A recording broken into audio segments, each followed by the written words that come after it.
Hi everybody, I'm Ben Mankiewicz. Welcome to Turner Classic Movies. Tonight we are showcasing movies made by a director who might well have the title The Best Director You've Never Heard of, Jack Clayton. Clayton is not exactly a mystery man, but he only directed 7 feature films between 1959 and 1992. Up first, we have one of his rarely seen movies from MGM in 1967, Our Mother's House. There was a teen comedy you might remember in the 1990s called Don't Tell Mom the Babysitter's Dead. Well, this film's alternate title might well be Don't Tell the Babysitter Mom's Dead. The setting is a dilapidated house in London where the Hook children, 7 of them, ages 5 to 14, live with their mother and she's ill. The mother passes away and the children don't want to be split up by the authorities, so they secretly bury Mom in the backyard, fire the housekeeper, and then go on living as if nothing has changed.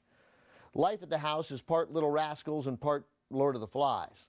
But then the children have a visitor who changes the dynamic, played by Dirk Bogarde. Her Mother's House is one of 3 movies Clayton made about the contrast between the innocence of childhood and the harshness of the real world. The first was The Innocents with Deborah Kerr, which we'll have coming up in a couple of hours. The third was an adaptation of Ray Bradbury's Something Wicked This Way Comes, which Clayton made for Disney in the early 1980s.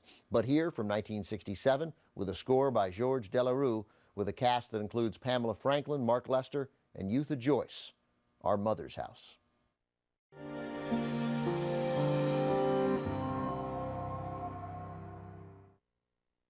All the young actors in Our Mother's House banded together as a family unit during production, including Mark Lester, who a year later starred in the title role of Carol Reed's Best Picture Oscar-winning musical, Oliver. When Dirk Bogarde arrived on the set to Our Mother's House, he was greeted with a gift from the children, a bunch of daisies, and a note that said, "Let's hope you're as good as you're cracked up to be." While Our Mother's House was not a box office success, it has its fans, including director Steven Spielberg. When Spielberg was filming The Color Purple, he told composer Quincy Jones to listen to Georges Delerue's score for Our Mother's House for inspiration. Up next, our look at director Jack Clayton continues with a ghost story for grown-ups.